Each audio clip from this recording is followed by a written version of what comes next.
Broadcast is now starting. All attendees are in listen-only mode. Hey everyone, welcome to the third webinar here. We'll start here shortly. This is Isolation is Not an Option, basically covering teamwork and collaborating with each other to elevate our students especially, but our school in general. So if you're just joining us, hopefully you can hear me a-okay. I'll just keep talking for a little bit because people are popping in here. Want to make sure your speakers or headphones are adjusting properly. We'll begin here at 3:15, so we have about 5 minutes. So once you are logged in and you're all set up and comfortable, feel free to get that last. I don't know if you still drink cups of coffee or anything. And if you're signed in, you can make sure your Q&A works okay. If you want to say where you're shouting out from today, I'm in my basement. If you have not attended my first two webinars here, I'm streaming live in Northeast Ohio. I am in right between, I would say, Cleveland and Pittsburgh. I'm like in that no man's land is where I live. It's actually nice and sunny today, finally. But I'm streaming from my basement in my home. So hopefully everybody's having a great time and adjusting and doing a-okay. I want to say hi. Oh, I got Maria and Amy and Amy and Cindy and Amy and Paulette, Scott, Karen, Jenny. Thank you so much. Oh, Lowell, Massachusetts, Wilmington, North Carolina. We have Jacksonville, North Carolina, Oklahoma, Southwest PA in the dining room. I love it, Scott. Thank you so much. Berwick, PA, Allentown, PA. Got my PA people here. I'm a Browns fan. I'll admit that right off the bat. I grew up in Canton, Ohio, so I was just about 45 minutes south of Cleveland. So I grew up being a Browns and Cleveland Indians fan here. Although I'm missing my baseball here. It's kind of, I was watching a clip and they were showing the recreation of the Cleveland Indians in like in an Xbox or PS4 game, and they had our announcers going over it. And that's the only baseball I've received so far. Anyway, I got Fort Worth, Texas, Goshen, New York, April, North Carolina, New Kensington, PA, Texas, North Carolina. Oh, go Browns. All right. John, thank you so much. Northeast Ohio, Ohio Technical College from home. Awesome. All right. Perfect. Joe, Cleveland, Ohio. All right. Got a Cleveland, Ohio, Richmond, Virginia, North Carolina. Go Patriots. Uh-oh. So that might be one of my New Englanders up there. I won't mention any Tom Brady things to Chris or anybody. Go Cowboy. Have somebody else say. Georgia. Oh, I miss the Georgia. Go Saints. Thank you, D. Cleveland native, always Indians fan in Seattle, Washington. Wow, that's a good move over there. So as you're joining us, I was just telling everybody to shout out where they were from, where you're hailing from, whether you're from your dining room, I'm in my basement, or I was talking about just being in Northeast Ohio. So I'm Browns, Indians fans all the way, although I'm Northeast enough that I am a mixture of the Steeler colors here and the Browns colors. So it's hit or miss in my neighborhood who you might be rooting for when it comes to football. Fingers crossed. We'll see if we'll be watching football here soon. Anyway, we'll begin here shortly. Got about 2 minutes to go. I'm just going to keep on talking just to make sure everybody who's popping in is a-okay with your speakers. Again, sometimes you can pop in your headphones if you're just sitting by yourself, and headphones work out real nicely. If I'm coming through your laptop speakers or your desktop speakers, or maybe on your phone, you can adjust the volume accordingly. So I just keep talking. Hopefully, when you're logging in, you see the GoToWebinar control panel. The control panel will have your handouts. So Chris Lambert has graciously put in two handouts. One is a sign-in sheet in case you need to sign in. I don't need your sign-in. It's just more for your personal matter. But the second and most important one is the certificate of attendance, the certificate of completion here that you can have after you finish this webinar. So if you can, download that right now as we're going to start up here in about a minute or two. I see people popping in. So I always like to wait a little minute. Sometimes the thing comes on roll a little bit slowly. So I just want to wait a minute or two just to make sure everybody pops in and we can begin. But if you are just logging in, check out that handout section. You should see two of handouts in there, and one's a certificate of completion. So if you download that, that will open up in Microsoft Word, and you can type in your name and save that or print it out as a PDF or whatever you might want to do to save it and archive it and put it in the correct file folder so you have it on record that you attended today. And then the second thing is that if you do forget or you can't download it or the control panel is not showing up okay, I know Chris and the gang at ACCSC are great about sharing all this content afterwards. So it usually takes a couple days. I know they've been hustling and bustling on their end. So just give them a day or two. They like to share the recording of the webinar. We'll share my slide deck. Once I share it with them, I usually save my slide deck as a PDF file. So you can open it on your Mac or PC. and then you can have my slide deck, the recording, and they also put up the certificate as well, which is great. So you can always get this later on. Just wait another day or two, and we'll get that up there as much as possible. So just to recap a little bit, I got some people from Mississippi, Miami, Toledo, Ohio. All right, Toledo, Ohio. That's great. I'm missing my Cedar Point time. Usually I go up for Ohio State Day at Cedar Point coming up, but that got canceled. So I'm not going to Cedar Point this spring here. All hail my dining room table and my tabletop ironing board. I love it. Chattanooga, Tennessee. Chattanooga. Um, that's also another thing. I know a couple of my buddies wanted to go to the Bonnaroo Music Festival, and that's happening. I think in September possibly. And Brenda from Columbus. All right, Columbus, Ohio. That's where our headquartered is. I'm David from Cyanna Education Services. We're headquartered there down in Columbus. That's where I went to school. So I love seeing a fellow Columbusite down there. Go Bucks. Upper Darby, PA, Cedar Point closed for the pandemic. I know. And Miami. So thank you so much, everybody. Like I said, we'll have the one last go around to make sure everybody is A-OK as you're coming on. I see some people just jumping on right now. So just hold tight for one more minute. I just want to go over one more time that the handouts will be in your go-to webinar control panel. And the handouts one is just a certificate of completion, which is going to be probably the most important one you'll want. Two is a sign-in sheet. I don't need the sign-in sheet. We just always include a sign-in sheet. Previously, you might be in a classroom projecting this up on the whiteboard or something, and you might have 2, 3, 4, 5, 6 of you in there, and you can have a sign-in sheet. And this is a nice way to document it. I don't think you need a sign-in sheet, but we threw it in there anyways, just for the sake of being consistent on how we do our webinars. Otherwise, on the screen should be my presentation. Hopefully you can see that okay.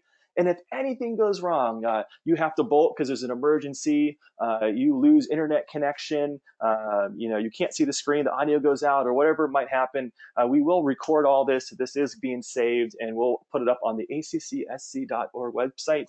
That website, if you go to events and webinars, you'll have not only the webinars that we're going to do here, and we got one more next week, for this series of 4, but we also archived all the ones from the previous year or two. And so if you're not tired of hearing my voice after 2 weeks, you can scroll down a little bit further and get some extra ones. And with that said, there is one there with teamwork. We did cover teamwork a little bit last year, so this one is kind of a part 2 to that one. You don't need part 1 to do part 2, but if this is really up your alley and you're looking to collaborate with your team, whether it's just the faculty members, administrators, admission reps, career management directors, that department, we covered that last year. And this year, which will begin here, is going to be isolation is not an option. It's about elevating us at our school and elevating our students and ourselves. So with that said, I'm going to actually talking about webinars. I'm going to kick it back a little bit. Just about a month or so ago, earlier this year, I had the great opportunity to be part of a webinar with the fine folks up in the New England area. So that's Lincoln Technical Institute. I think they're up there in Connecticut. It's Shelton, I think, is up in there, is where they're located. Then the New England Tractor Trailer Training School, and they're located up there in Massachusetts and Connecticut and Rhode Island. And there's a couple others in there, so I apologize if I forget anybody or any places up there. But we had a really good webinar, and we talked about being focused on, or at least part of it was being focused on 2 main concepts, which I think apply here today. So if you are from the Lincoln Tech, or you're from the NETS up there in New England, I know you guys are ACSC members. If you're seeing this one, you might have seen this screen before. But if not, what we covered up there was, 1, do not be a blame thrower. And so you might know this person, right? Blame the students, blame the other teachers, blame administration, blame technology, et cetera, et cetera. Just don't be a blame thrower. That's just my blanket statement. Don't be a blame thrower. And sometimes we fall into that trap. I know sometimes you get in those zones and you let it peak up a little bit, but hopefully we can bring it back down. So hopefully we can not be a blame thrower.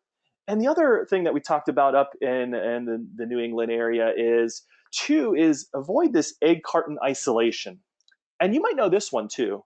Sometimes our schools are arranged in a physical manner where we feel like we're working alone.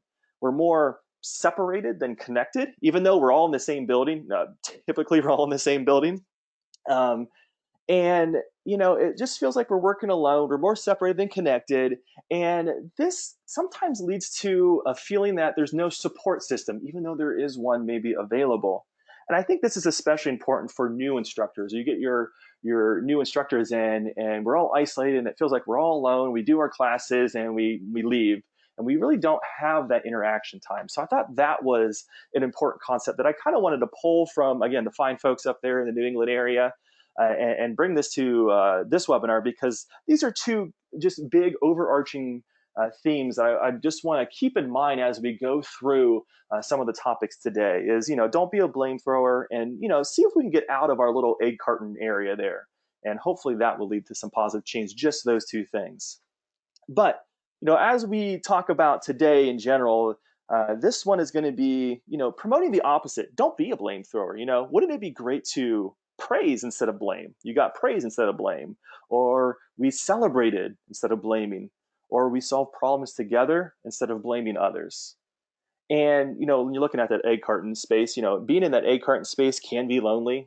There's been times where I've been in the classroom and I didn't talk to anybody besides my students, and I wouldn't know if an instructor came and went or didn't come at all or anything. And sometimes that just happens more often than not. And so what we want to think about today too is, how can we partner up, team up, or even cast our net out further to give and receive support. So, with all that said, I'd like to start with purpose. And I have a question for you. And my question for you is, if your campus president came up today and they asked, you know, what is your mission? What is our mission statement? Or maybe it's a team leader, or a educational leader, or maybe it's the academic dean. And they said, they came up to you right now and they said, what's our mission statement? Would you be able to recite the mission statement? You'd be like, well, our mission is, and recite it word for word, or pretty much word for word. Or could you kind of be in the ballpark? I won't mention how big the ballpark or small the ballpark is, but you can be in the ballpark. You get the general idea, that the gist of the mission. Or would there be this awkward silence that you may have? So I wanted to launch that to you and see what you think that might be if we ask that to you. So you can do the poll if you want to. If you have a time, if it shows up on your screen, you're more than welcome to throw it in the Q&A too. But I want to ask you just shortly here is, if you can recite it, could you be in the ballpark, or would there be an awkward silence? And here I'm going to, as you're completing this poll, I'm going to throw out a disclaimer just in case, so I don't get in trouble. If you don't know it, or you're not sure, and your campus president or your team leader, academic dean is on this webinar, I would open up a new tab right now and look up your mission statement, or shuffle through some papers and find that, because I don't want to get you in trouble if they're like, that's a great idea, and then after this webinar they ask you, or tomorrow they ask you. So be prepared. I don't want to get you in trouble. I want you to be like, Dad, David, he put this thought into my academic dean's head or something. So, but I'm doing okay in that poll. I'm going to close the poll here in 1 second. I got a couple more ones coming in. All right. So again, if your campus rate come to, would you be it? I'm going to close that poll. So let's see our results. This is great, actually. I was hoping to get this type of results. We had about 14%, and I'll share this results here. We had about 14% that said, hey, you know what? I can recite this. 66% said, I'm in the general ballpark, and I think that's good. I think the majority of us are in that. Same thing. When I was at a school, I could probably give you the general idea of our mission statement. I couldn't recite it word for word. And I think the 20%, there might be an awkward silence. And again, for those 20%, I don't want to get you in trouble, so you might want to look that up real quick, especially if your academic dean's on here. Or if he or she's going to watch the recording soon, do it before they watch that recording so they don't get you later on. So I appreciate you taking the time and doing this poll, and I thought this was a good one, because it's something that we mention a lot. I think we're going towards this mission. We have this mission, but as you can see, we can kind of be in the ballpark, which is perfect. But maybe could we do better?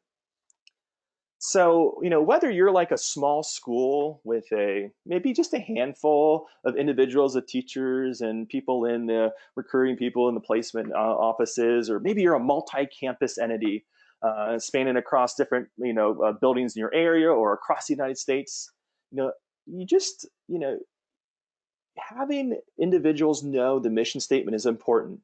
And you might want to just get that down as soon as possible, whether you're an administrator or if you're just a faculty member. So why is this important? Like, what's the big deal for this? One is sharing the mission. So on an administrator's end, making sure everyone in the school gets the message out there. So like maybe it's because we don't really hone on that message a lot. It's just something that's on an about page on your school page, but it's never mentioned. It's never mentioned when you onboard an instructor. It's never mentioned at faculty meetings or whatnot. And so it's just getting that message out there, and it's knowing the message, and that's on the teachers and the staff members. Once we can share it and we know it, this gives everyone a clear mission to engage with. And a purpose driven school produces engaged teachers, engaged staff members, and even students. It trickles down to students who are all on the same page. I mean, that's what we want to do. We want to be all on the same page. And I don't know about you, but whether we're faculty, staff members, or administrators, I mean, don't we all want a clear sense of purpose at the school? I mean, that'd be great. I would love to have everybody on the same page working together. And so the first step of working together is nailing down that mission statement. Now, the second important outcome of having a clear vision or a clear mission is that usually high employee engagement, and so this clear mission, everybody on the same page, is high employee engagement can improve other outcomes. So it can improve, yes, stuff in the classroom and getting students engaged and helping us work as a team.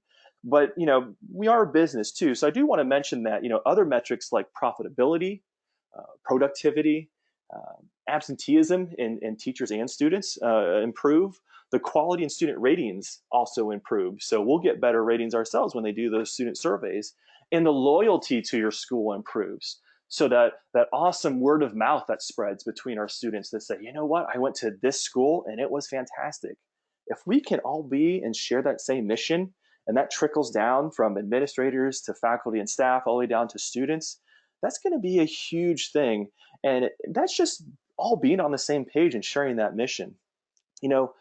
Organizations that focus, let's say, beyond profits and instill this culture of purpose are also more likely to find long-term success in other avenues in addition to what we mentioned above. And this has been proven through several surveys. If you go up and you look at surveys by Deloitte or by Gallup, and actually the one in Gallup, there was a study that found that mission, and then in turn it was like mission and culture, it drove loyalty in teachers and staff members in company and people in the company across all generations.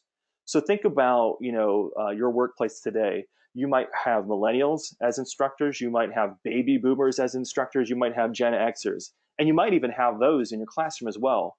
Well, when everybody's on this same mission and that culture improves because of that, that's going to attract and keep and think about keeping teachers. You don't want high turnovers. If you are an administrator, there's just a lot of hassle, I think, to having a high amount of turnovers between teachers. And if you're a teacher, you don't want to have turnover for students. You want to retain them and get them through successfully all the way through their academic career. So, yes, it can help us be a team. Yes, it can produce these results that happen in the classroom, but it also can produce things that are great to the business in addition to being profitable and to being a good business. So it's kind of like across the board, you're going to get this positivity of having this teamwork build and everybody being on the same mission.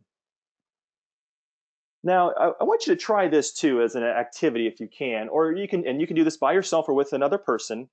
Is ask yourself, or again as an activity, find a colleague. Go find one of your buddies, or go pick on somebody, but go find a colleague who is working on something. They're grading papers, they're preparing a lesson plan, they're writing a lab, whatever it might be. Then ask that colleague, or ask yourself right now, even, why are you doing this? Why are you doing what you're doing? And then hear their answer. And what you're going to do is you're going to say, if they're grading, I just have to grade papers, and you ask why, and then they're going to say a response, and you ask why again. It's one of my favorite games. My 5-year-old daughter loves to play, and just ask why. And pretty soon you ask why, and ask why again, and again, and again. You're going to drill down to pretty much what your personal mission statement is. And this is going to be key because I think it's one of those things where I can think to myself is, does it align with the company's mission statement? And more often than not, you're going to see some overlap. And maybe it's a perfect example of our personal mission statement while we're working is going to align to the company's mission statement. So if you do not have one for your school, for example, maybe you don't have a mission statement or some kind of vision for the school yet. Everyone can do this for themselves, or again, it could be a group activity like in a faculty meeting. And when comparing everyone's personal mission statement, it's going to come up with similar themes. So the one that you have and your coworker is going to have, it might be the same, or maybe it's different. And what we'll do is we'll get a nice kind of foundation to build our school's mission, the mission statement or their vision, the school's vision. And if you do have a mission statement at the school already, sometimes it's going to be very helpful to come back and revisit that, whether it's once a year or twice a year, or how often you think it might be nice to come back and revisit that mission statement. And when we come in and we do this activity and we think about what is our personal mission, everybody, all the staff members, all the faculty members and administrators too, they ask themselves, why are they doing this? Why are they doing this? Why are they doing this? And they drill down to that personal mission statement. Then that helps us build one, or it helps us see, okay, you know what? Our school mission statement aligns pretty closely to the people that fill up the school. Or maybe it's something that is saying, you know what? Our mission statement is great, but it's kind of a little bit off. Maybe we can add to it, or maybe we can just change it just a little bit. And that mission statement is going to become even clearer. And then we're going to have everybody on the same page on that same mission, up and down. So for purpose, so that mission statement, that ultimate guidepost that helps the school answer who you are and why you exist. That's pretty much what it does. And it produces engaged staff members, engaged teachers, and that in turn produces engaged students. And I know we all love engaged students. So from top to bottom, mission is such it's such a positive and powerful driver for success in our schools. Now, as we conclude with mission, just think about your own personal mission statement when it comes to your work. Why do you do what you do? And just something to think about. And and I'm willing to bet it's going to come down to helping students in some form or fashion. And maybe that's what your mission statement is at the school level. All right, so that's mission. So mission is critical. We know that. So let's focus on item 2, which is creating a professional learning community, or PLC. So maybe you're asking, what is a professional learning community? Well, think of it like a professional learning committee. I like to see it like a committee because we all know what committees are. And what this PLC is, it's this ongoing process in which you and your fellow educators work together in these reoccurring cycles to discuss issues, to collect analyses, to collect inquiries, and then you set up some type of action plan to achieve better results for you and your students. So there's this focus of collaboration and it being a standard reoccurring event at your school. It's not just this one meeting that you held, in winter to discuss how to improve student learning. It's this ongoing, it's this continuous, never-ending process of conducting reviews of teaching and learning and promoting new actions that can have a profound effect and a profound impact on the culture of your school.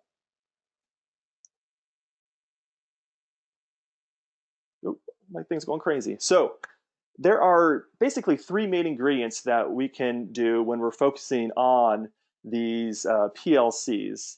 And one is focus on learning and training.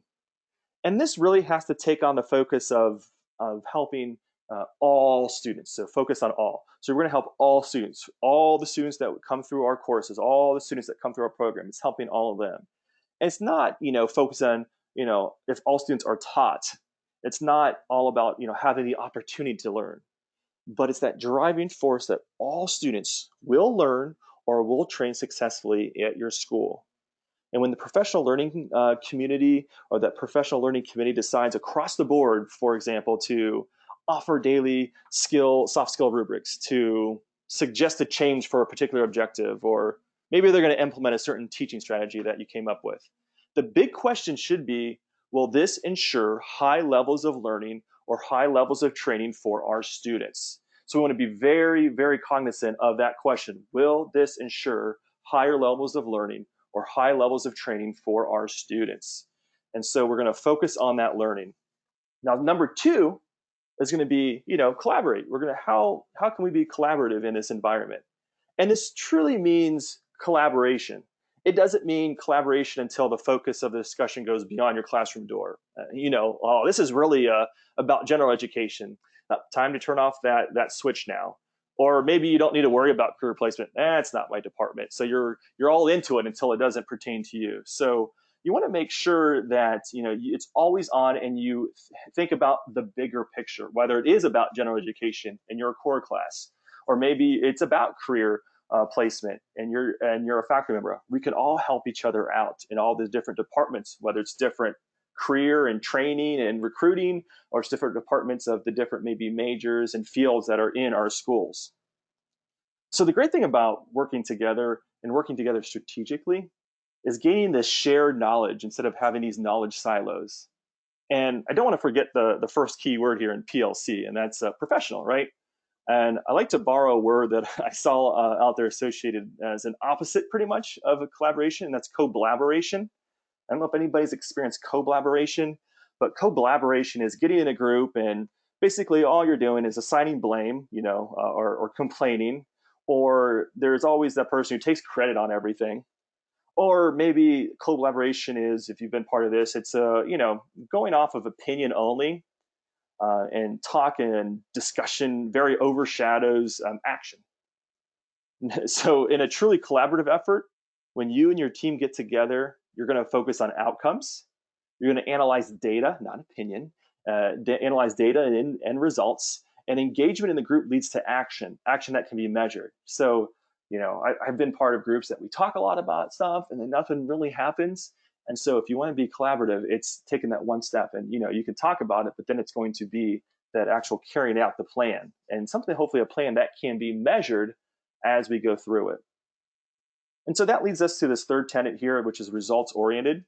And this is the evidence of student learning, of student training. Hopefully good, but maybe we find out maybe there's some aspects that are not so good. So the process here is to develop strategies as a team, implement those strategies, and then analyze the impact or analyze the data that can be brought back to the team. And then we decide if there is success. Maybe there are tweaks that need to be made, or there needs to be some type of reevaluation or a whole different avenue to go down. And the great thing about this third item here is that nothing ever gets lost, whether it's a successful teaching strategy or maybe not. It's not lost in some isolated classroom where a success cannot be reproduced in another classroom, or it's a failure maybe that can be avoided down the hallway. I'm doing something that's not quite working, but the person down the hallway is doing the exact same thing that's not quite working. We're doing kind of the same thing, but we never know we are because we're not in these collaborative groups. We're not in these PLCs discussing what can we do, how can we improve ourselves, what's going right, what's going wrong, and taking action upon that and then measuring that action. So if I am doing something great, I could bring that to the group.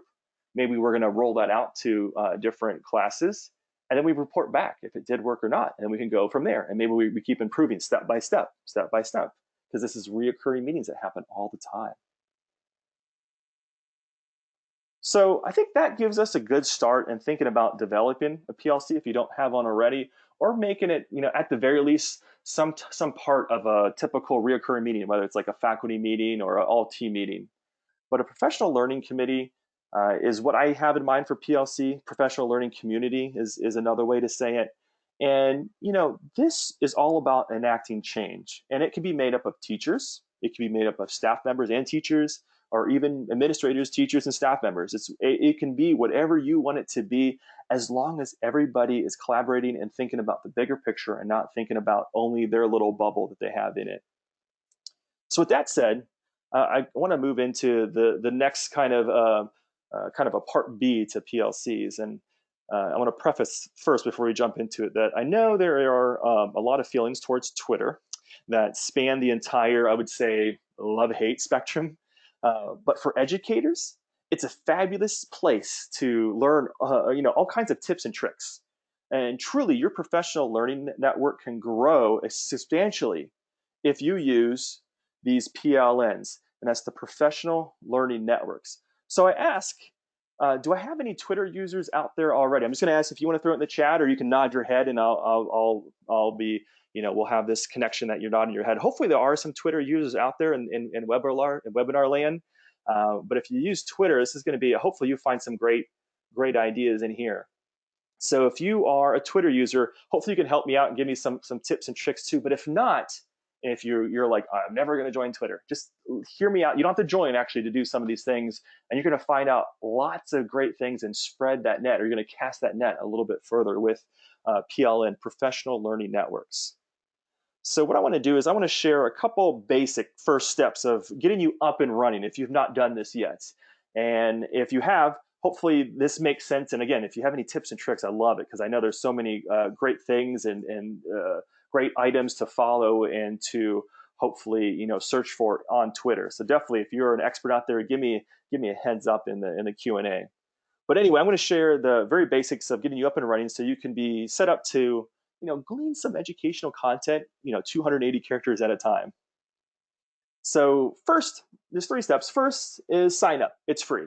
And again, I'm going to preface this saying you don't have to sign up. You know what? If you don't want to sign up, you can go to twitter.com and get the same educational, career, or recruitment information as if you just signed up. But if you do sign up, remember you can just sign up and just lurk on the platform. Lurking, you don't have to interact with anybody, but you kind of just sign up, and then you could kind of go in and look at things. You can follow people. No one has to follow you. You never have to make one post at all until you truly feel confident that you want to do so.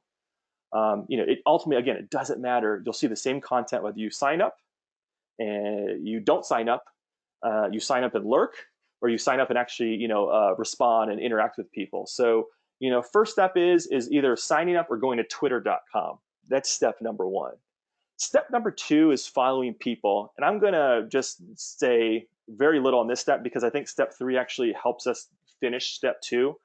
But the way Twitter works is that you can follow people, hopefully educational people, and then you can get some great information, kind of flowing towards you, kind of like on your Facebook wall, you have a Twitter timeline that, when people are posting, educational people, Twitter users who are, educators, who are admission reps, who are career management, the department leaders, or who are just, general academic administrators, you're going to get a lot of good content. But the trouble is like, who do you follow? Who is good or who's not good, or who says good tips, or who's aligned with me? And that's usually the biggest trouble. So I'm going to just say step 2 is follow people, stay tuned. And step 3 is going to check out these educational Twitter chats. So if you've never been on Twitter, or even if you have, you might not have seen these educational Twitter chats. And I want to give you this link here. I'm going to leave it up here just for a moment. And again, I'll make sure we come back to it, or I can share it after the webinar, and it'll be available on the recording and on my slide deck. That's going to be on accsc.org. But if you're asking yourself, what are Twitter chats? Basically, in Twitter, you can post pretty much anything you want at any time you want. But individuals like educators, like ourselves, oftentimes will come together and form these Twitter chats, which is, think of it as a large-scale faculty meeting for the most part. At a certain time and day, often reoccurring every week or every month, some appointed leader or leaders post questions about a certain topic. Maybe it's about New England education. It's about career and technical training. It's about career planning, and so on. And then for several minutes, other educational Twitter users can post a reply to those questions and then share some ideas. And then, a couple minutes later, they put out another question and people answer that question. And if you're following these chats, you're getting a lot of great opinions, a lot of great views, a lot of great content, a lot of great links going back and forth. And so the first step is like, well, how do I get to these Twitter chats? And so I do want to share this one. This was URL shortened. It's bit.ly, bit.ly, and you do a slash, and it's edu for education, but edu chats on Twitter. And this is going to be a great place to start to get into looking at content that you might like. And again, don't have to sign up. There's no sign up yet. You don't have to do anything. You just go to this link today if you wanted to, not sign up, and check out some of those topics. So what I want to show right here is that page. So if I went back and I clicked on this link, it would come to this educational chat page here. And there's a couple tabs at the top. The 2 ones you want to pay attention to is called the chat calendar, which aligns it into a calendar view. So you can see what chats are going on today or tomorrow and so on. And you can get that on here too. But when I clicked on here in the middle is this official chat list. And what you're going to see is this huge list. And this is just a tiny portion of it. Is this huge list. I have New Hampshire chat, North Carolina teacher, librarian chat, Wisconsin chat, assistant principal chat, Ed Chat Rhode Island, and then all these other ones. And you kept scrolling. And so you see that in a description. And you also see the times that they go on: Eastern, Central, Mountain, and the Pacific time zone. And so you kind of know when to log on if you want to participate and you want to see this thing live. Now, again, you don't have to be there live. That's the great thing about Twitter. You don't have to wake up at 5:30 in the morning to see the Aussie education chat if you wanted to. This will be available at any time. But if you wanted to see it live, you can go in at 5:30 a.m. Eastern, for example, and check it out. But if you go through and you scroll through this huge list and you have time, you can scroll through this huge list and maybe find one that pertains to you, whether it's your geographical area. Maybe you are an administrator, so maybe you do like the assistant principal chat. Know that just because we're in the career and technical field, that there's not going to be some great information shared by assistant principals K through 12 or at universities or some other organizations. So, the best thing to do is to check them out. So how do you check them out? One is you have to pay attention to the description, obviously, so you know what it is. And again, if you want to participate, you can check out the time. But for right now, time's not important because we can always look them up anytime we want to. One of the most important columns you want to look at is the hashtag column. This is the piece that we're going to copy and paste back on twitter.com. Again, we don't have to sign up. Go back to twitter.com and do a search on this one. So we can go back here and search into Twitter. So what I do is, if I had time, I would, and I've scrolled through a bunch of different ones, and I kind of, write down on a scrap piece of paper or copy and paste it into like a sticky note on my computer and go, oh, okay, AP chat looks pretty nice. Hashtag or the pound sign AP chat, assistant principal chat looks nice. I jot that one down. I might jot some other ones down. Or you can do Control F on your PC or Command F on your Mac. That's just the shortcut for find. You can also go up to edit and find on your browser menu at the very top. And you can do a find. And, I typed in some keywords. So career or technical, some things. If you're into cosmetology, search for cosmetology. If you're into truck driving, search for truck driving or whatever it might be. You might have some luck. Maybe you have to do and broaden the search a little bit. So for example, what I did on this page, I did hit Control F or Command F on my Mac. And I just typed in career and saw what came up. I had a couple results. The one that struck me that I wanted to share with everyone today, and I actually have not participated in this one because I just found it the other day. I just haven't been searching on my Twitter chats that often. But when I was thinking about how can we, work together and basically, looking outside of our schools, looking outside, maybe even our community, is looking at educators across the world. We can always work together by sharing great information on Twitter. I thought, you know what? One thing I did where I joined a couple other ones was these Twitter chats. So this one is the CTE chat, hashtag CTE chat. So I would, copy that down, paste it into a sticky note, or I'd write that down on my scrap piece of paper here. And this one says on Tuesdays, it's a weekly one. You can join career and technical educators to discuss critical issues in CTE and career and technical education. So there is a Twitter account that you can follow at CTE Chat. Or again, the big thing is that hashtag, that bold part in the middle, hashtag CTE Chat. So again, remember the hashtag. That's going to be the most important part. So I went to this Twitter chat place here. I went to this link here. Search through this educational chat list. Someone curates this chat list and always adds to it, so it's always growing. And I go through and I go, okay, you know what? Career and technical educators. That seems like it's right up my alley. So I go and I write down hashtag CTE chat. So now all I have to do is go back to Twitter. So I go to twitter.com, signed up or not. Right now you can tell I'm not logged in. I haven't signed up. I haven't done anything. And at the very top, there's going to be a search bar, just like this if you're going to search in the browser or into Google or something. And what I could do is I can write down this hashtag CTE chat and make sure you write down the hashtag because that's going to help. So I write down hashtag CTE chat, career and technical education chat, and I put it up here on the Twitter search box at the very top here. Hit enter, and what you're going to see is this huge list of all the chats they've done. And then again, if you kept scrolling and scrolling, you'd eventually go back to the very first time they've done this. But you might be going back several years on some of these because some Twitter users have been on for many, many years. And so you're going to get a lot of great information, which is perfect. This is what we want. We want to expand our reach, expand our professional network, and look at educators that we don't even know, but who go out there and share things, kind of like what we're doing today and what we do when we get together at the conferences and we share great information. This is just, basically at a global level that we're going to meet all these interesting people and see these great comments.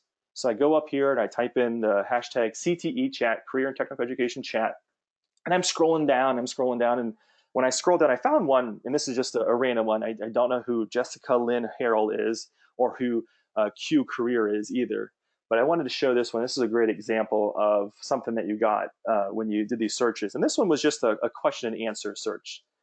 Again, you might get question and answers. You may get links that share to technology tools. You might get some information about best practices. It can be anything when you're looking it up. But Q Career is part of this chat. So remember, the chat begins with a couple questions. It looks like they're on question 5, and I can tell by that because when I circled right here is Q5. So Q5 means question 5. And what I love about what Q Career did is they posted an accompanied photo or image that has the question. So it's nice and big. So when I was scrolling, I noticed this right away. And so I'd only scrolled maybe just a page or two down, and I saw this question. It says, some negative perceptions of CTE, of career and technical education, still persist among parents and students. How can we change this? And again, so if I was participating, I can jot down my answer. And Jessica Lynn Harrell here, she responded. She put A5, again, so we can have this organized a little bit. So I see question 5, I see A5.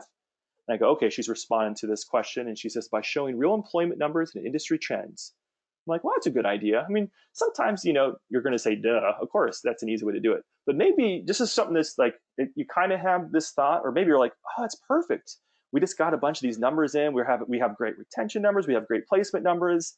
Can we share that? Can we share information, about what's in our community and what's available, jobs in our community?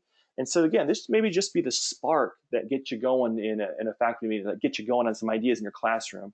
And she says, bring it into industry to the classroom and maybe to some parent-teacher nights, and stop the every child goes to university nonsense. And so, you know what? I think this is pretty good. And so again, this is just one. You could scroll. You could probably see a bunch more answers as well. And you can see all these, again, comments and, again, links and advice and best practices and all kinds of stuff. And this is just for CTE chat. This is just one random post that I came across, but there were hundreds and probably thousands of posts that are related to the CTE chat. So the awesome thing was, remember I said we skipped over number 2 because I said I don't know who to follow. If I said, all right, go to Twitter right now and start following people, I would have no idea. But the nice thing is, if I start going to these Twitter chats and I see Jessica up here and she's posting some really great content, well, I'm like, you know what? I'm going to add her. I'm going to follow her. You're going to follow somebody on Twitter. And I could just follow her. And if I can follow her, now she'll appear, and again, in my timeline, kind of like your Facebook feed. When you log into Facebook, you'll see what your friends are posting and stuff. Jessica, I follow her, and so she might participate in this chat, but she may post about educational content in general, and I'll find all kinds of great information. So again, I go back to step 2 there was follow people, and now I know I could follow some great people because I could kind of curate my list already. I could look at Jessica, maybe she only has this one thing, and I'm like, yeah, what the heck, I'll follow her anyways. And you can always unfollow people. But maybe Jessica is just like throwing bombs out there. She's like, bam, bam, bam. And you're like, oh my gosh, she's so awesome. She has all these great ideas. Well, I'm going to follow her, and I'll get some great ideas every time I log in and check Twitter. Hopefully not too much, but you can check Twitter. And maybe Jessica has, she's a person who posts a couple times a day or 20 times a day or once a day. But she has really great content. And this is how you can kind of curate your educational followers, your educational people on Twitter by going to these chats. So hopefully, you can feel confident enough to go out there and look at that and feel okay to look at that list. Again, you don't have to sign up. Copy those hashtags, put it in a search, and find people. So again, if I didn't want to follow Jessica, I don't have to, but I can go on there, do a search for CTE chat, that hashtag CTE chat, and I don't have to sign up, and I can find all this great information without even signing up. So that's the nice thing I think about this type of Twitter, is that I can create a Twitter that's just for my educational professional network, which I think is going to be really, really nice. Now, when you do the search for Twitter chats, hopefully you can find some great people. Again, it might take a little bit to find some chats that you like. You'll get to some and you're like, yeah, this isn't really great. That's okay. Just go to the next chat. Hope you can find a good one. And then you're going to come across some great people and follow those educators. Now, the last step, and this works if you have an account. And again, you can have an account, not interact with anybody, not post and do anything at all. But if you sign up for a free account, the cool thing is that you're going to get an item called lists. And lists is great because maybe you use Twitter and you're on there and you're following some great educators, but you know what?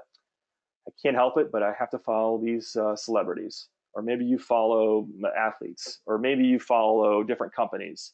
You follow uh, you know, the DIY network or whatever it might be, because they have all kinds of great content. You want to know, about the next tiny home episode or whatever it is you're into. You can probably find a person or an entity on there on Twitter. And so it doesn't have to be just educators.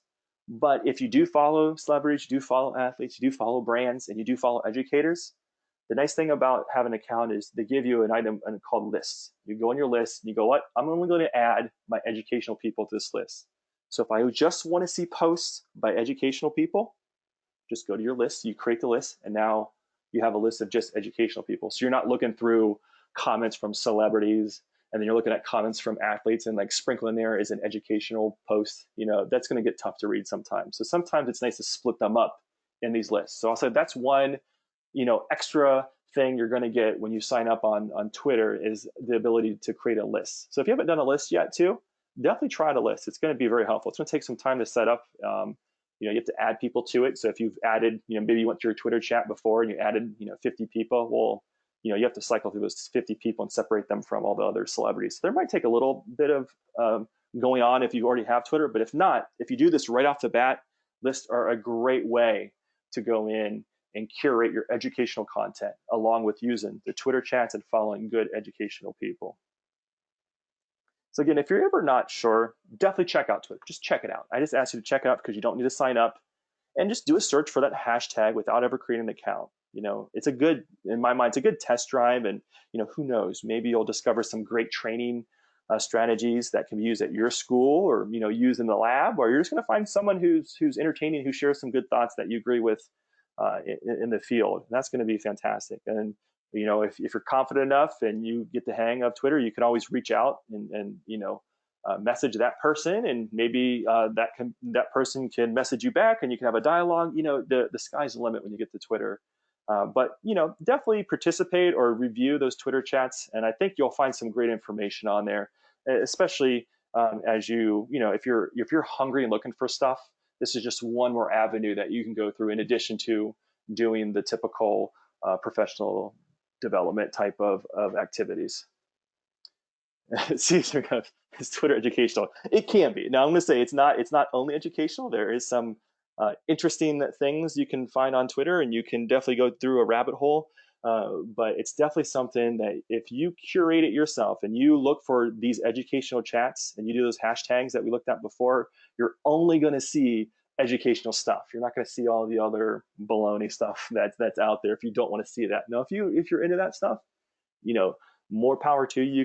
You can do and edit all that stuff, or add and follow as many people or as many entities you want. But again, if you use that list, you can always go back and say, okay, I'm only going to look up educational content, some professional development content, some strategies to train or teach a little bit better on there. So that's my tip for the PLN, is just try out Twitter if you can.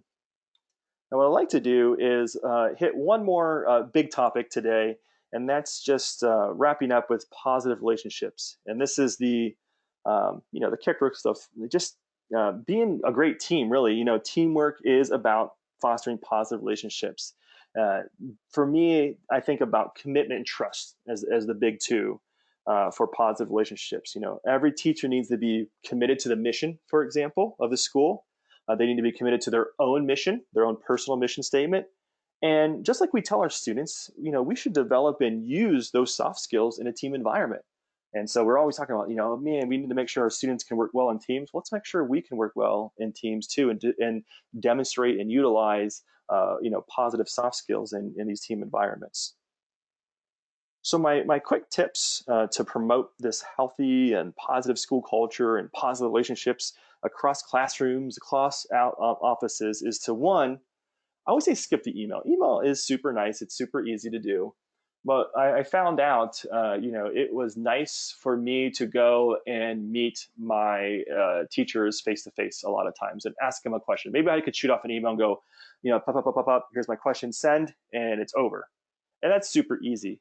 But I think it was more meaningful and more impactful, and maybe I got more out of it if I just took the time to walk down to that teacher's classroom and ask him or her a question. Or if you're a teacher, maybe walking down to the fellow teacher's classroom and asking a question, having that face to face. So skip the email, go face to face, and just walking down the hallway, maybe staying late a little bit to catch the person coming in, or going in early to catch the person leaving, or whatever it might be. Sometimes we forget that we haven't got that face to face communication. So if you think about it, pops in your head, like, can I just ask this question to this person?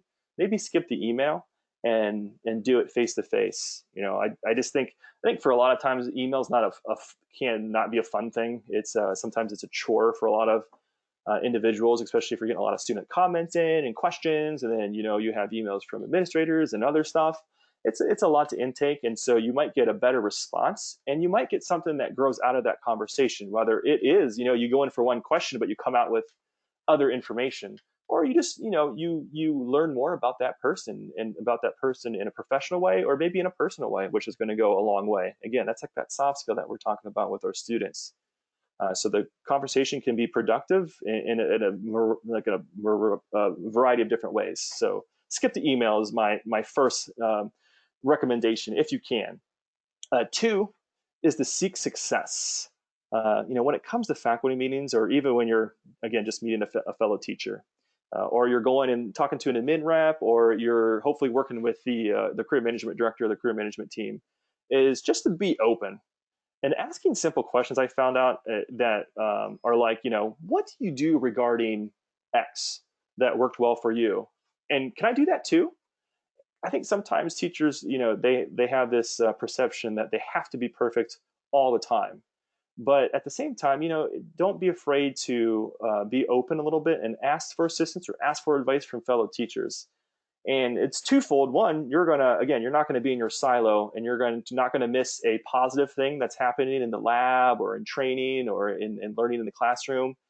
And two, for that person, hopefully, if that person will be just happy to share that information and know that they're doing something great, that they're doing in the classroom, that someone else wants to use it. I think that's a pretty positive feeling myself. If someone came to me and I could share that information, and they're like, that's great, David, I want to do this in my class. You're like, oh, great. I must, that's really nice. So it's a positive feeling in both ways, I think.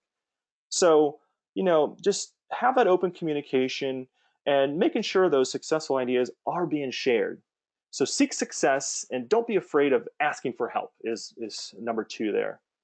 And the last little action step, or the tip there, is share achievements. And I mentioned this before, but I just want to stress it again. If you've been to my other webinars, is that sharing success you see in others is going to be the most important. So you can share success that's happening in your own classroom, but sharing success that you see in others is another positive and productive way that you can bring on great relationships and form a great team.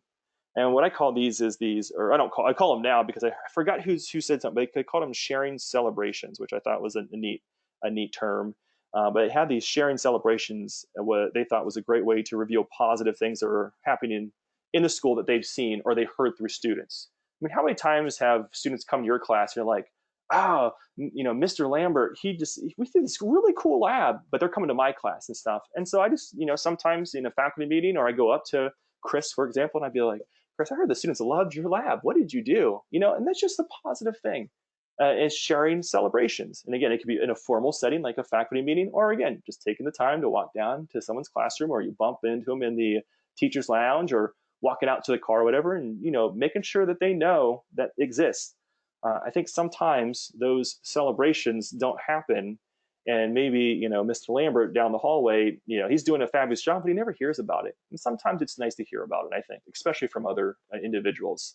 And so that can really build this teamwork, this positive environment through everybody. And the same thing, you don't have to just stick with the faculty. It's just going and making sure that you saw the student who was boasting that, man, they really revamped that resume and by Mr. or Miss so and so, and And you can share that reaction with that career management director or the admissions rep who helped that student get through and was super nice and they're so excited to be in your class. Well, go tell that admissions rep. I'm sure they haven't heard a positive news. They might not have know that student was so appreciative of that help in the admissions department. So again, it's not just in our training realm, it's in the recruitment realm or in the placement realm that we can kind of cross and have these sharing celebrations. So I thought that was really nice. So those are just three quick ones I wanted to share out there of, just being conscious about being positive and having these positive relationships. So, remember, teamwork has to begin, I think, with, us as the individual. So there, to me, there is a me in team, but it does require, us to take action to interact with someone, maybe beyond email. Maybe it's interacting because you need to ask for help, or maybe it's interacting with others to share that celebration, to share those achievements. I just think about how great it'd be to hear a colleague appreciate the work that you did, or students appreciate the work you did, or realize that I was doing something so well that someone else wanted to emulate it. I think that's a positive feeling. And again, I think we can all use more positive feelings, throughout our day. So I think, to me, that's positive relationship building. It can really take you really far, especially if you sprinkle in maybe some of the other things that we're doing too today. So to conclude, I just want to make sure that you are the one that chooses not to be a blame thrower. You are the one to take a step outside of your egg carton section. And you are the one striving to follow your mission statement, your own personal one, your school's mission statement every day. And it's up to you to participate in any professional learning communities or to grow your professional learning network. It comes down to you. So when we're talking about team, again, we start with that me first. And then, finally, it's up to you to foster these positive relationships with fellow coworkers. So again, it starts with me. But here's the nice thing is when there's a bunch of yous, doing the positive things in the schools, then there's this shared vision that we have. It just grows organically when we're doing all these positive things for ourselves and we're looking out for other people in our building. And so the shared drive is to become better ourselves, but better together. Then effectiveness can be brought, or I think it can be increased. I'm sure it's brought in our schools, but it can be increased by you as the individual. It can be increased by you as in the team that you're on. It can bring effectiveness to the school culture. And most importantly, and I think relating back to our personal missions and our missions of our schools that we first mentioned is, it's going to bring this effectiveness to our students and have them be successful in their academic and then be successful in their careers.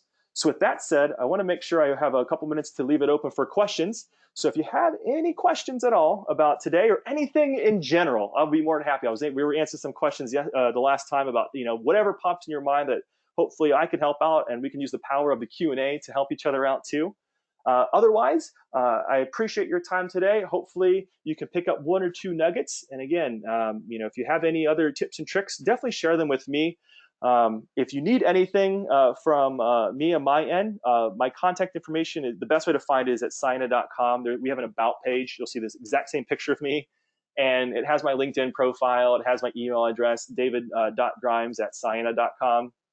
And contact me about anything. And I'd be more than happy to help you out and share additional information. Or if you're like, you mentioned something about PLNs, can you tell me again, how do I do a Twitter chat? I'll be more than happy to share how I get through Twitter. And I really love Twitter as an educational tool context. I get a lot of great ideas out there from others who, once you find some key people too, it is awesome. And you get some great tips, and I'm just bookmarking them and saving them, and you can favorite them. You can put a heart on some of these so you can curate some of your favorite things. So with that, I appreciate it. So thank you so much. As other people are saying to me, please be safe and be well. And be positive. I think we have to be the positive force to help our students who are also maybe going through some times themselves, and then adjusting if we're teaching online. I know it's not easy. I'm doing it as well, and me and my team are helping the others trying to get online and get accustomed to using, whether it's a GoToWebinar or a Zoom or the conferences in their own LMS, and making sure that we can adjust and still give great educational content to our students and give a great experience. But really, it's up to us to stay positive and again stay safe and well as well as we go through this unique time here. So with that said, I always like to round out to mention that you can get the certificate of attendance. It's in your handout section on the control panel. So if you go to your GoToWebinar control panel in that area, there are 2 documents. One of them is the certificate of attendance. Download that as a Word document. That way you can edit it. If you are somebody who you know are other people on your team have also attended, download it and save it, and then save one with your name as with a different file name. That way, if someone for some reason on your team cannot access it, you can always reach out and share it with everybody. I know some individuals have done that at their schools where they download it and then they share it in an email blast after this webinar, just to make sure everybody has it, which I thought was a cool thing and fits in with the vibes that we talked about today. So go to your handout section, download the certificate. And again, if you just hang tight for a couple days here, not only will we have another in our final webinar on April 7th on Tuesday, and that's going to cover teaching strategies. So I really would love for you to share some teaching strategies that you have in your Q&A section. So put those thinking caps on and make sure you can share some of those things. I'll share some of the things that, again, I have done in my own classroom, online and on ground. What I've seen from other individuals when I go and talk to them at different conferences or webinars like this one. I do like to share all these tips and tricks to try to be part of your professional network. But I bet you have some awesome content too. So April 7th is our teaching strategies. And then between now and then too, you should go to the accsc.org website, and that will come up with the recording. It's going to come up with my slide deck. Again, I'll share it as a PDF if you didn't hear this at the very beginning. You'll have my PDF files as well, and so you can grab those PDFs and see my slides. If you need to look at that link one more time or see how to go through a Twitter chat, you can definitely do that on the slideshow or the recording. And then Chris Lambert and his awesome team share the certificate of attendance, so you can always download that at a later date. So if you miss it and you're clicking right now and you're like, I can't find it or I can't download it, it's cool. Just wait a little bit. It will be on the accsc.org website. You click on events on the left-hand menu, and you're going to go down to webinars. And the webinars will have all the webinars that are coming up and all the ones that are archived. So it's a very great resource. I love what Chris and his team does on their website, because it's really a nice repository of a lot of great content, especially if you have some extra time here in the next couple of weeks. Maybe you can knock out a couple of things. And again, we talked about teamwork, a little bit different perspective last year, so you can grab that one as well. Again, that recording, all that stuff's already up there, and a certificate of completion is on that certificate for that teamwork one that we did last year. So if you, again, have some time or you want to focus more on teamwork, definitely check out the accsc.org website, and you definitely get a attendance for attending today. And if, again, you miss it, you can't do it, just hold tight. I know Chris's team will share it very soon. And then other than that, I just want to say thank you. I love all the thank yous in there. Ronald, Ken, Stephanie, Mary, Martha, Jenny. I always love seeing my favorite people coming up again. I love seeing all these names that I've seen over the last 3 times. I have to see if anybody goes 4 for 4 in these 2 weeks and shows up on Tuesday. Again, I wish I can gamify this and give people stars or something through this platform. But I appreciate you joining me these couple weeks here.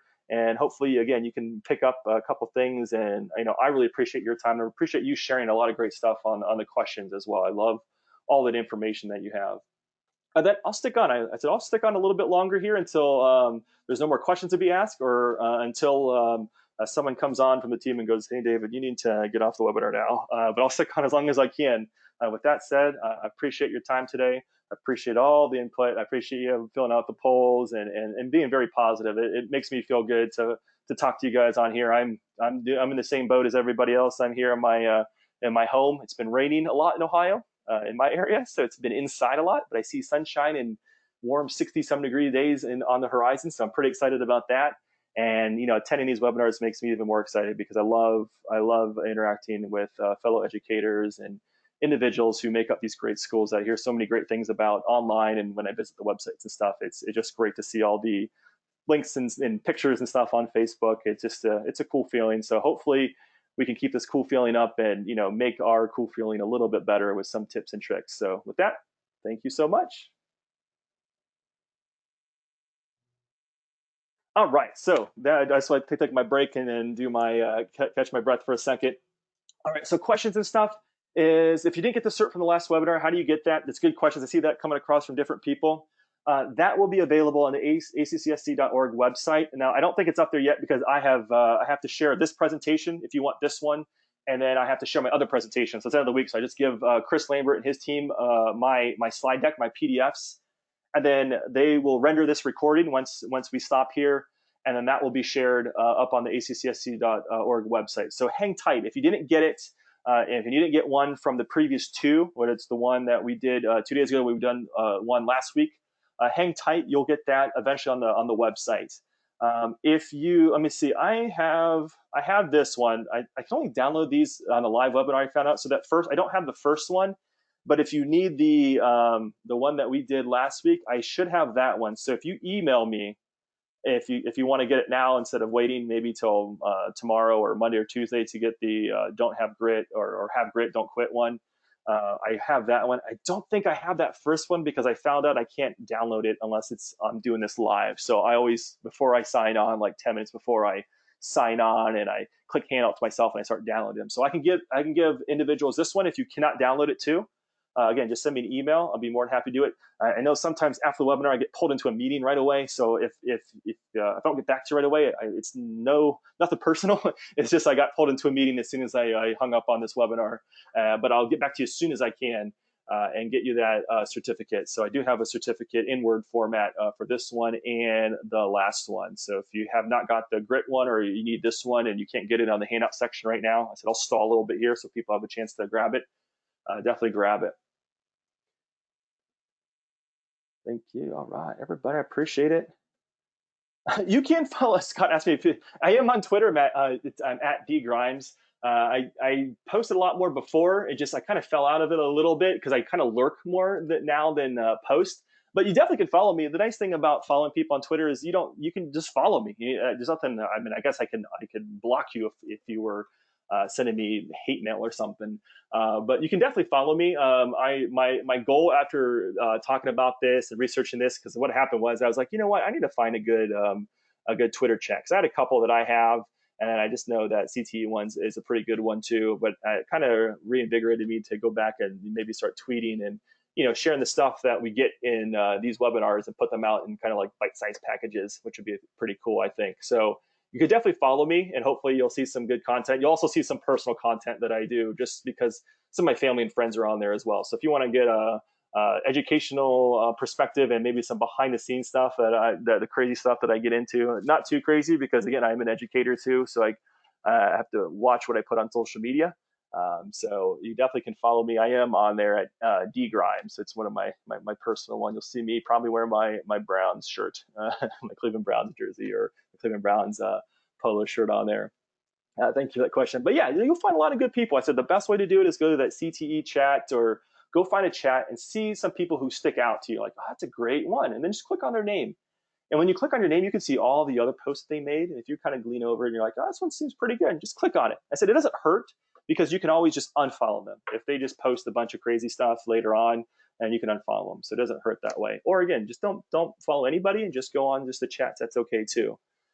For my email, it's if you look on the screen, if you still have the screen up, it's the last part. It's cyanna.com, but you do david.grimes@cyanna.com, and let me see if I can get to that page here. So let me just I'll tell you what. Let me just see if I can just show you the page. Bring up my browser. So let me just pause sharing for now. But it's david.grimes, David.grimes, Grimes. And then it's at cyanna.com. That's Cyanna, SYANNA.com. Definitely shoot me an email about anything. I don't know why my browser's not coming up. I think it's because my screen is maximized. But yeah, david.grimes@cyanna.com. Let me unpause the screen here. Maybe that's what's causing it. Send me an email anytime you need anything. I'd be more than happy to get it to you.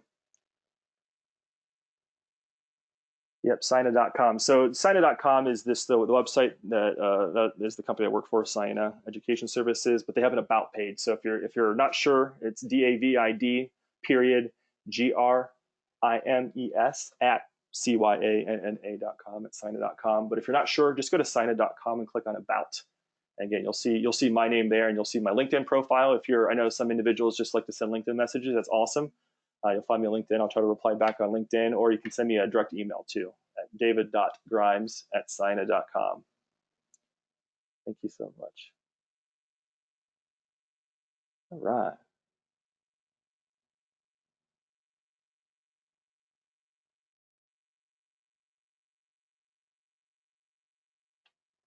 Let's see. Let's go through a couple more questions here. I see a couple more questions popping in. Let's see. Yeah, that's a good question. One was talking about, sharing positive outcomes and stuff, and trying to get it.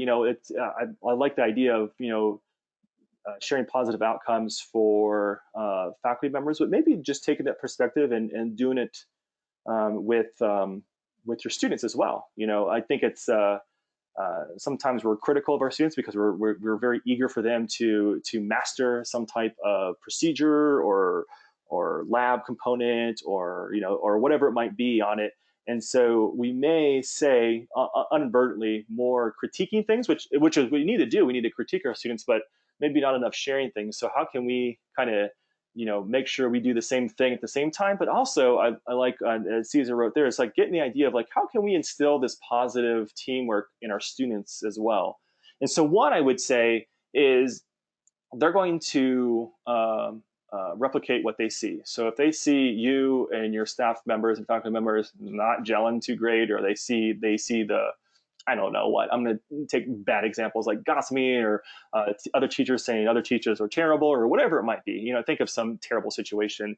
They're going to pick that up, and they're not. Why would they do something if they see the people who are supposed to be their mentors not doing what this positive stuff? So the first thing is making sure the culture is really great at the school, which I'm sure you guys are good to go on there. And then the second thing would be and this relates back to the other thing, is that sometimes having that positive teamwork is making it, I don't want to say you want to force it upon them, but if you put positive teamwork into some type of daily assessment, we talked about having a daily soft skills rubric instead of a participation type of rubric before, where there is, displays great teamwork, for example.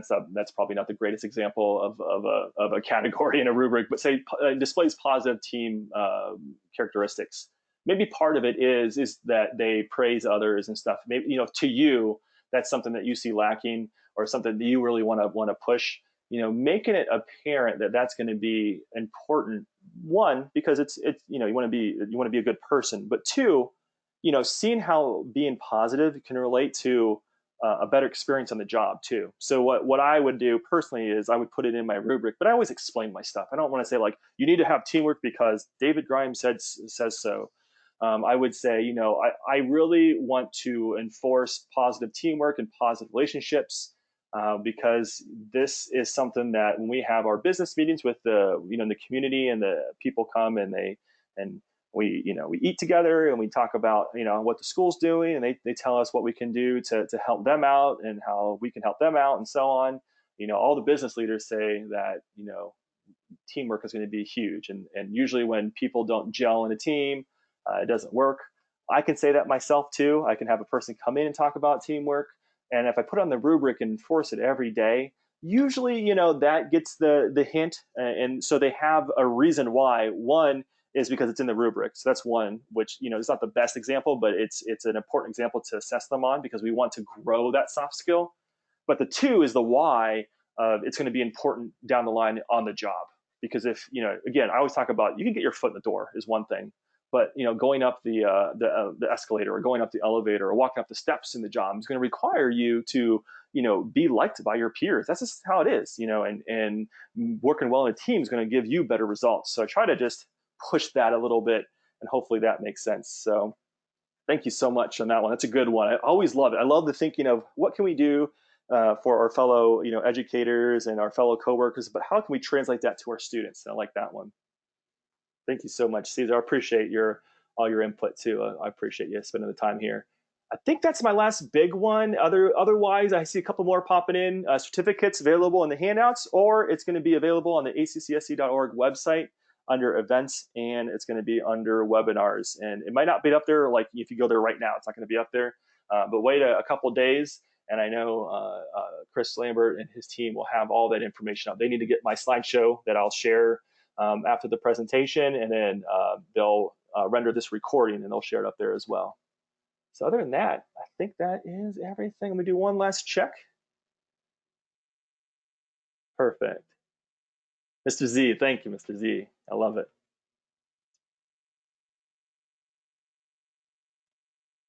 All right. I think that's everything. So again, if you need anything, feel free to email me, Cyanna.com. Just go to about, you'll find my email, or david.grimes@Cyanna.com, or find me on LinkedIn, or if you found me on Twitter, I'm on Twitter there. When I see your follows, it'll pressure me to put more educational content up. But I appreciate you reaching out and doing great work, especially during these challenging times. I think for some of us, and times of adjustment. So thank you so much. I look forward to seeing a lot of you again on Tuesday, April 7th. Hopefully you can make it on Tuesday. Please say hello as you come in the chat. I always love seeing the hellos and where you're streaming from. And so with that, I will talk to you soon. Thank you very, very much. It's so much appreciative. I can't tell you how much I love doing this with you and the ACCST team and the members. Thank you.